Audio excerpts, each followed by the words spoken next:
Je m'appelle Vanessa, j'ai 30 ans et je viens d'acheter une maison.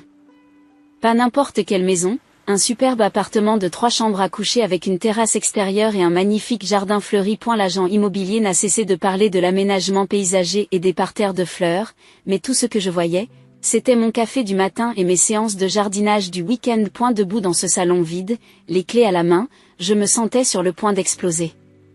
C'était à moi.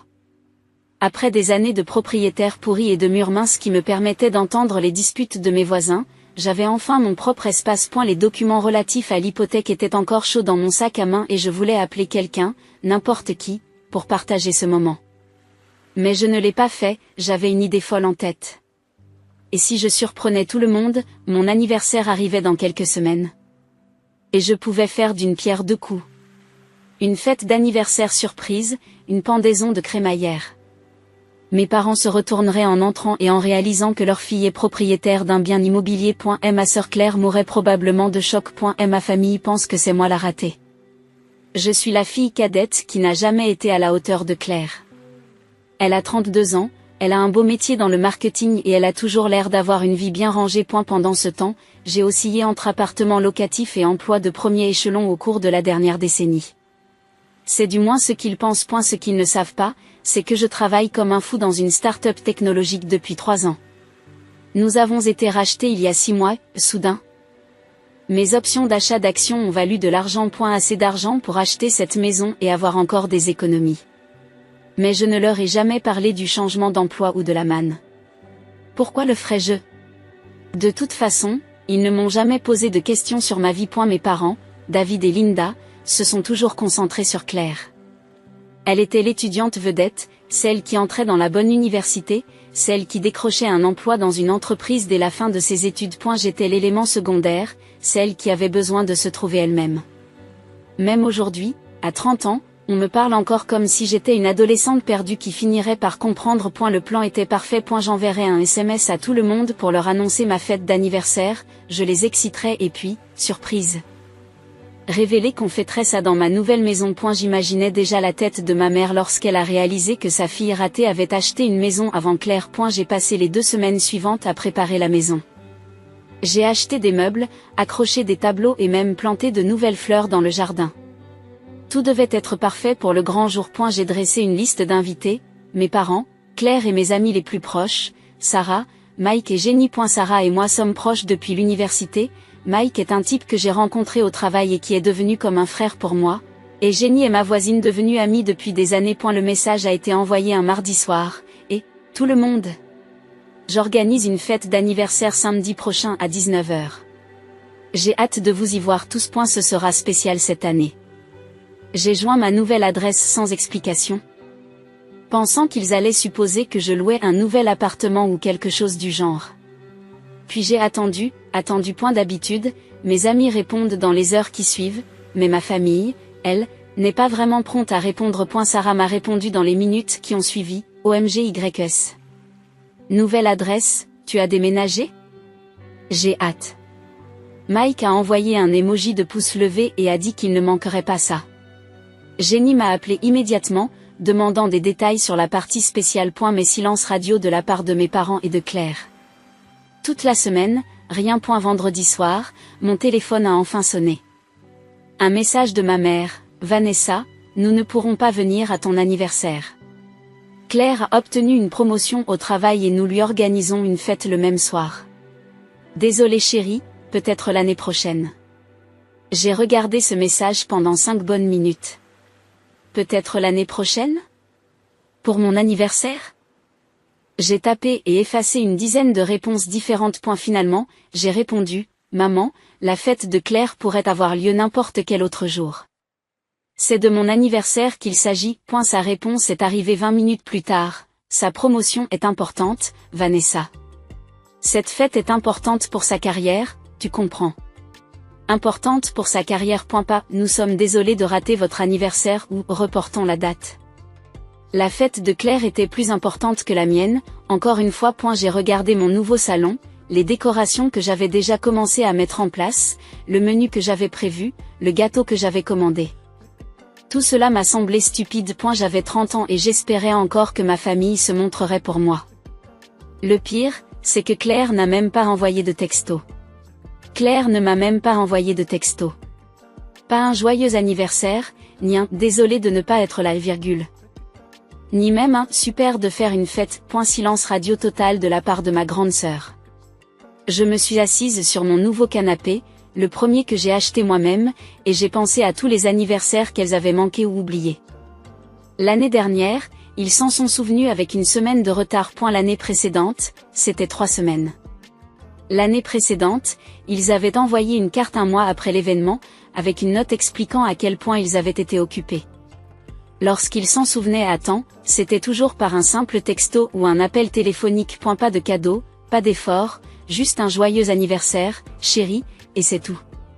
Pendant ce temps, les anniversaires de Claire étaient des productions à part entière, avec des dîners en famille et des cadeaux bien pensés. Vous savez quoi? Qu'ils aillent se faire voir. J'ai pris mon téléphone et j'ai appelé Sarah.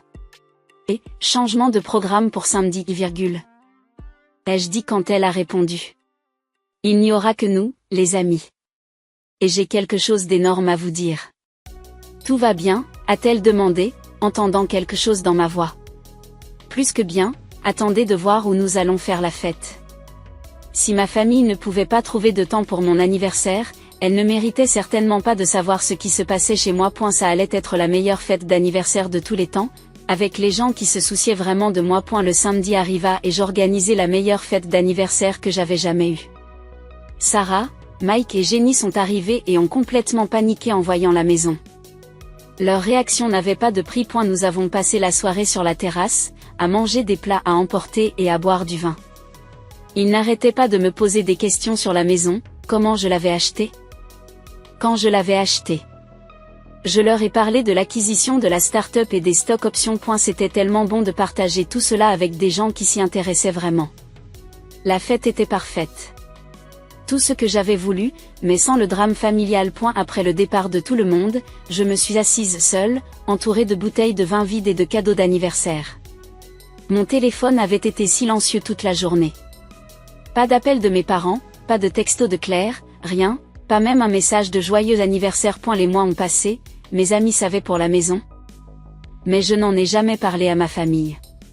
J'ai expressément demandé à mes amis de ne pas en parler sur les réseaux sociaux. Je ne voulais pas que mes parents en soient informés. Le silence de ma famille s'est prolongé. Ma mère envoyait de temps en temps de courts messages pour me demander si je mangeais assez de légumes. Rien de significatif. Claire ne m'a jamais contacté. J'ai tout fait pour que la maison soit parfaite. J'ai repeint des pièces, installé de nouveaux luminaires et passé des week-ends dans le jardin. Mes voisins étaient sympathiques et j'organisais régulièrement des barbecues avec mes amis. La vie était belle. Puis, au début du mois de mars, mon téléphone a sonné. Le nom de ma mère est apparu. Vanessa, comment vas-tu, ma chérie? Ton père et moi organisons un dîner de famille le week-end prochain. Tous les membres de la famille seront là. Cela fait longtemps que nous ne t'avons pas vu.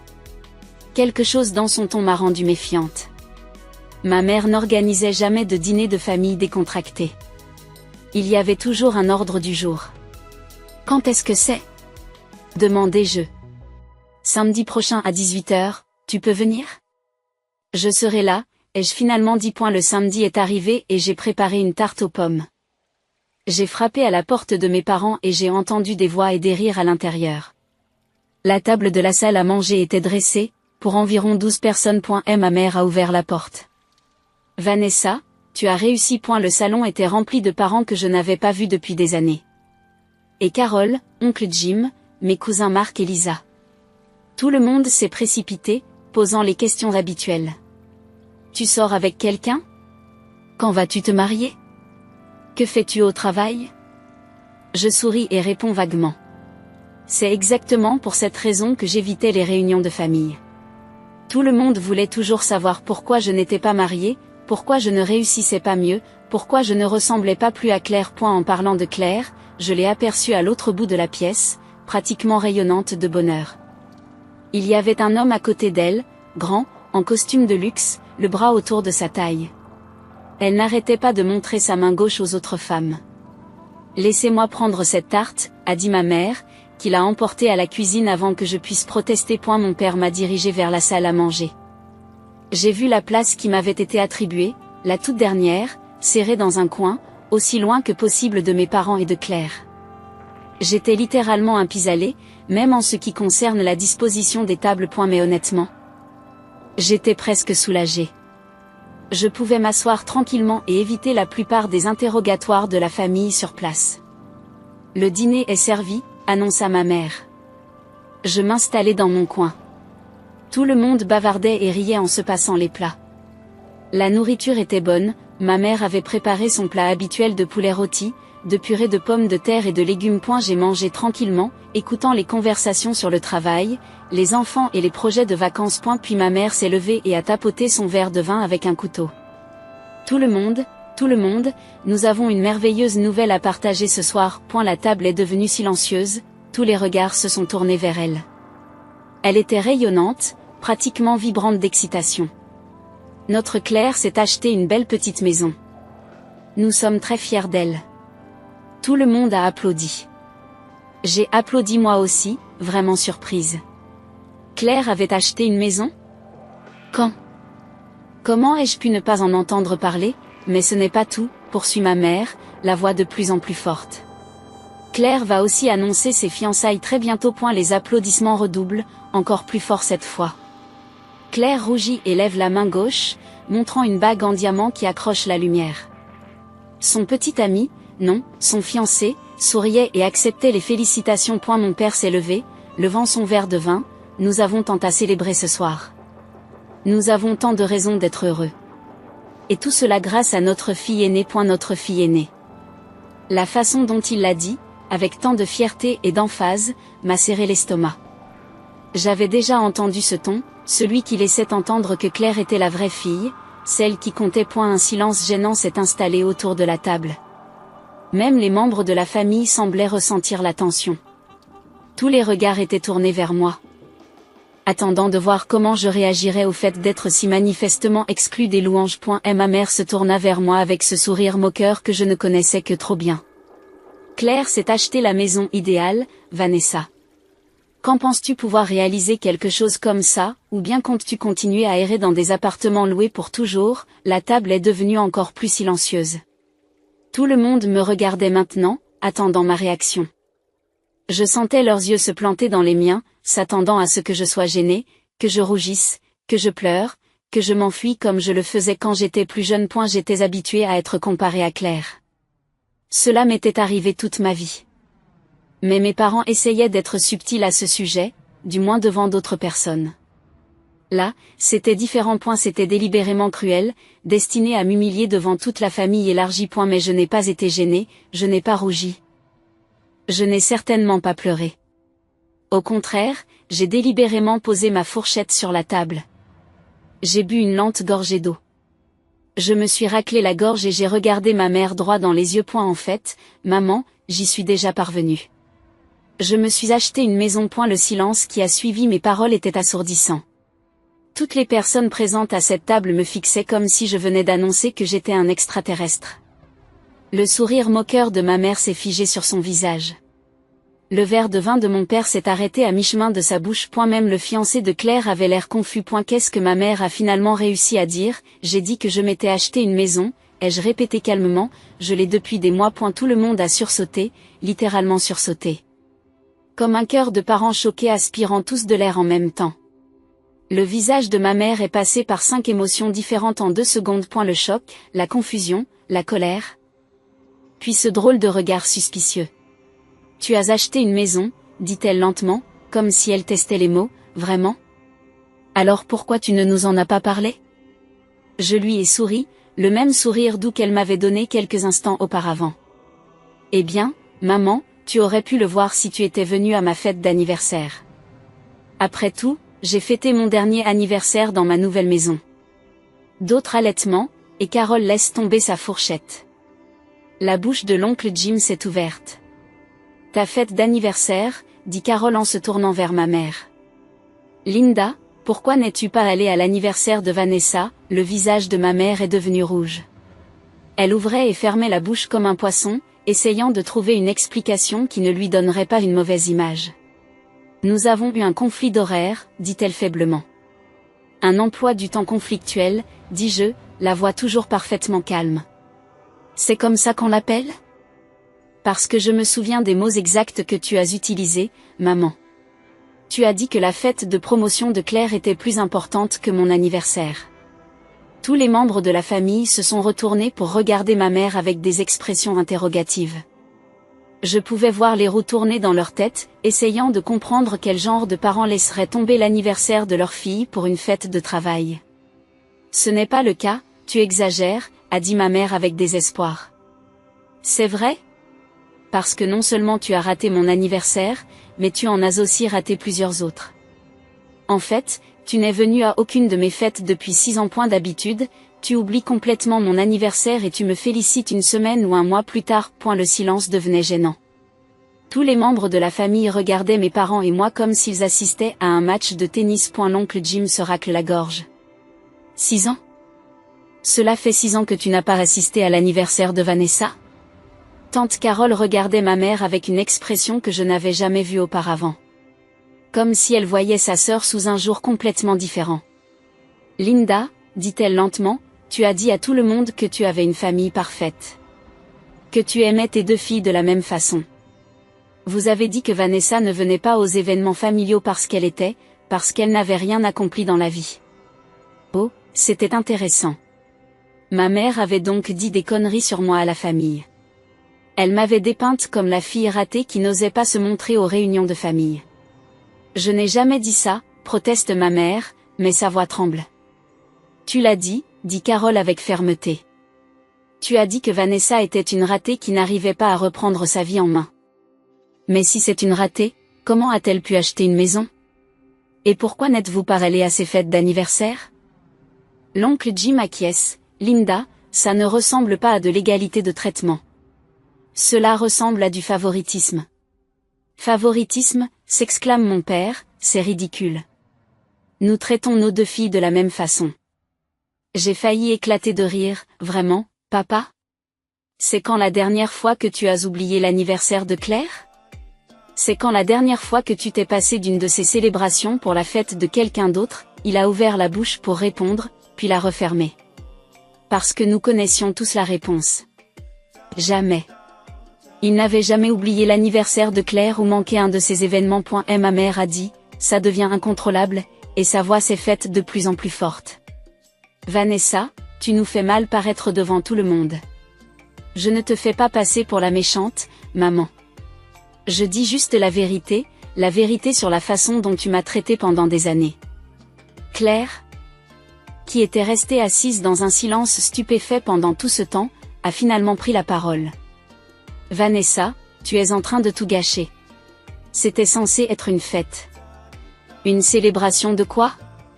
De ta maison, de tes fiançailles ? Parce que c'est toujours à propos de toi, n'est-ce pas, Claire ?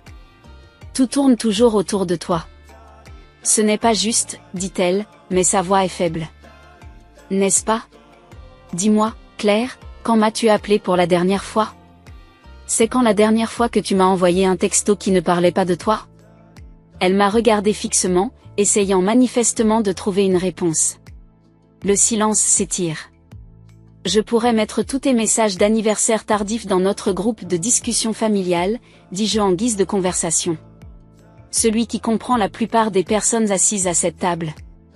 Ainsi, tout le monde pourrait voir exactement comment cette famille me traite. Vanessa, arrête, siffle ma mère en serrant les dents.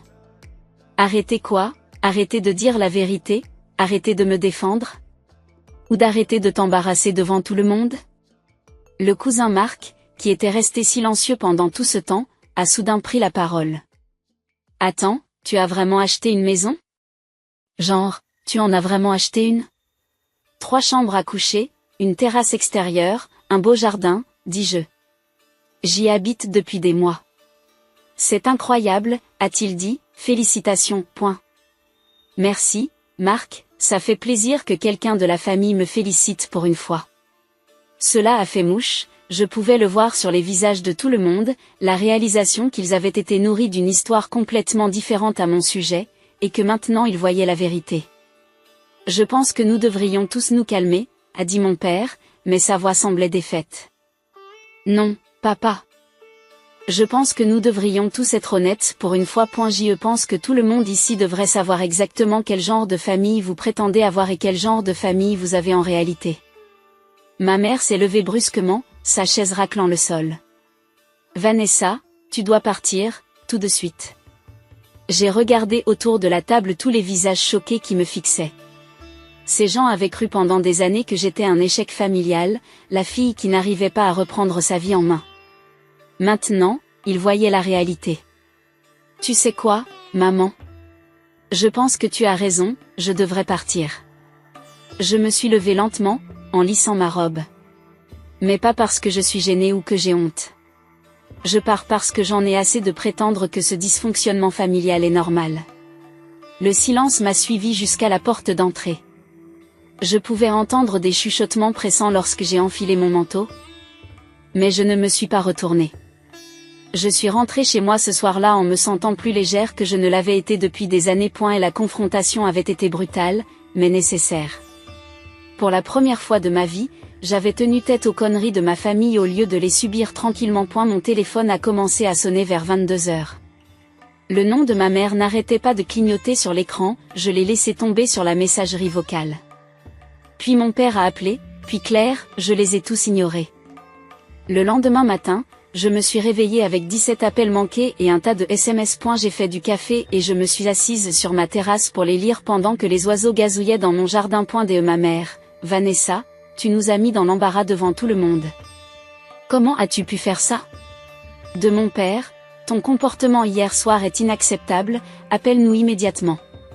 De la part de Claire? Tu as gâché mon annonce. Tout le monde parlait de toi au lieu de parler de mes fiançailles. Je les ai toutes effacées sans répondre. S'ils voulaient s'excuser d'avoir passé des années à me traiter comme une ordure, ils pouvaient commencer par cela au lieu de m'accuser d'être à l'origine de leur embarras. Les messages ont continué à arriver toute la semaine. De longs paragraphes expliquaient que j'avais ruiné leur réputation et que tous les membres de la famille posaient désormais des questions gênantes. Apparemment, tante Carole avait appelé ma mère le lendemain pour lui demander pourquoi elle avait menti sur mon échec. Maintenant, tout le monde pense que nous sommes une famille dysfonctionnelle, peut-on lire dans un message. Il faut que tu arranges ça. Régler quoi? La vérité? Je n'allais pas m'excuser de m'être défendue ou d'avoir réussi ce qu'il disait que je n'aurais jamais pu faire. Une semaine plus tard, je travaillais dans mon jardin lorsque j'ai entendu des portières de voitures claquer dans mon allée. J'ai levé les yeux pour voir mes parents et Claire se diriger vers ma porte d'entrée. Quelqu'un leur avait manifestement donné mon adresse. Je me suis essuyé les mains sur mon jean et je les ai rejoints à la porte. Ils se tenaient là, l'air mal à l'aise, admirant le magnifique porche d'entrée et l'aménagement paysager. Claire a dit, c'est une belle maison, et je pouvais entendre l'envie dans sa voix, elle est plus grande que la mienne. Qu'est-ce que vous voulez? J'ai demandé, sans les inviter à entrer. Il faut qu'on parle, a dit ma mère, on peut entrer? Je me suis écartée à contre-cœur et je les ai laissées entrer dans mon salon. Elles ont regardé autour d'elles comme si elles visitaient un musée, admirant le parquet, les moulures, les meubles que j'avais soigneusement choisis. Vanessa, commença ma mère, nous avons un problème. Depuis le week-end dernier, tous nos proches nous appellent. Ils nous demandent pourquoi nous n'avons pas su pour votre maison, pourquoi nous avons manqué vos anniversaires. J'ai dit, et maintenant, ils pensent que nous sommes des parents terribles, a explosé mon père. Ils pensent que nous ne t'aimons pas. Et vous, vous nous aimez? La question est restée en suspens, aucun d'entre eux n'a répondu tout de suite. Bien sûr que nous t'aimons, dit finalement ma mère, mais cela semblait forcé, tu es notre fille. Drôle de façon de le montrer. Claire s'est avancée, écoute, il faut qu'on règle cette situation. J'organise ma pendaison de crémaillère le mois prochain, mes fiançailles et mon mariage ensuite. La moitié de la famille dit qu'elle ne veut pas venir à cause de tout ce drame. Et alors? Alors tu dois organiser une autre pendaison de crémaillère, dit ma mère. Nous t'aiderons à l'organiser. Nous inviterons toute la famille. Nous pourrons alors dire à tout le monde que nous t'avons aidé, que nous nous sommes réconciliés, que tu nous as pardonné. Je l'ai regardé fixement. Vous voulez que je mente? Nous voulons que tu nous aides à sauver la face, a dit mon père. Une fête pour montrer à tout le monde que nous sommes une famille normale. J'ai commencé à rire, c'était plus fort que moi.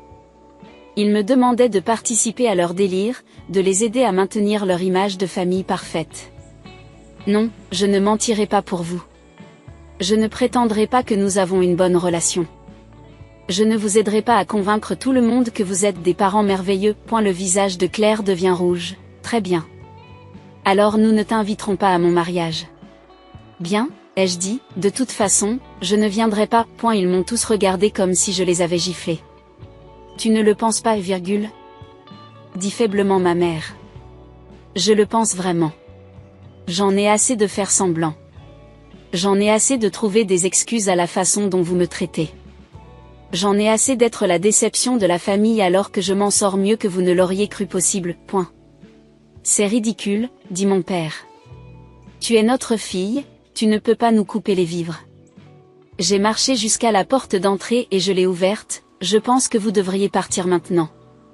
Ils sont partis, mais pas sans bruit. Claire pleurait, ma mère disait que ce n'était pas fini, et mon père marmonnait à propos d'enfants ingrats.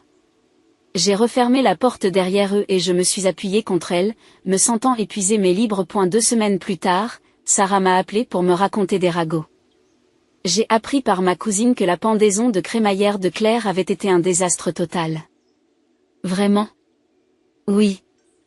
Apparemment la plupart des membres de la famille l'ont boycotté. Ils sont tous dans l'équipe de Vanessa maintenant. Je me suis sentie un peu mal à ce sujet, mais pas beaucoup. Les actions ont des conséquences, et ma famille était enfin confrontée aux siennes. Au cours des mois qui ont suivi, quelque chose de merveilleux s'est produit. Mes proches ont commencé à m'appeler directement. Tante Carole m'a invitée à la fête de remise des diplômes de sa fille. L'oncle Jim m'a demandé d'apporter ma fameuse tarte aux pommes à son barbecue. Le paysan Marc voulait voir ma maison et obtenir des conseils de décoration pour son appartement. Je suis allée à toutes ces fêtes. Pour la première fois depuis des années, j'appréciais les événements familiaux. Sans la présence de mes parents et de Claire pour que tout tourne autour d'eux ou pour me rabaisser. Je pouvais être moi-même. Les membres de la famille se sont excusés d'avoir cru à la version des faits de mes parents. Ils ont dit qu'ils s'étaient toujours demandé pourquoi je ne venais jamais aux événements, mais que ma mère les avait convaincus que j'avais honte de mes échecs. Nous aurions dû te contacter directement, a déclaré tante Carole. Nous aurions dû nous rendre compte que quelque chose n'allait pas. 6 mois plus tard, je n'ai jamais été aussi proche de ma famille élargie. J'organise régulièrement des dîners chez moi. Je fais partie du groupe de discussion où tout le monde partage des photos et fait des projets. Je suis enfin traité comme un membre important de la famille et non plus comme un élément secondaire. Mes parents et Claire? Silence radio. J'ai appris que Claire s'était mariée le mois dernier. Le mariage était petit, apparemment, beaucoup de gens ont trouvé des excuses pour ne pas y assister. Il ne me manque pas, je pensais qu'il me manquerait. Mais ce n'est pas le cas. Ma vie est paisible maintenant. Honnête. Pleine de gens qui se soucient vraiment de moi et qui veulent célébrer mes succès au lieu de les diminuer. Parfois, je me promène dans ma belle maison, je regarde les pièces que j'ai décorées et le jardin que j'ai cultivé, et je me sens fière. Non seulement de ce que j'ai accompli, mais aussi de la façon dont je me suis enfin défendue.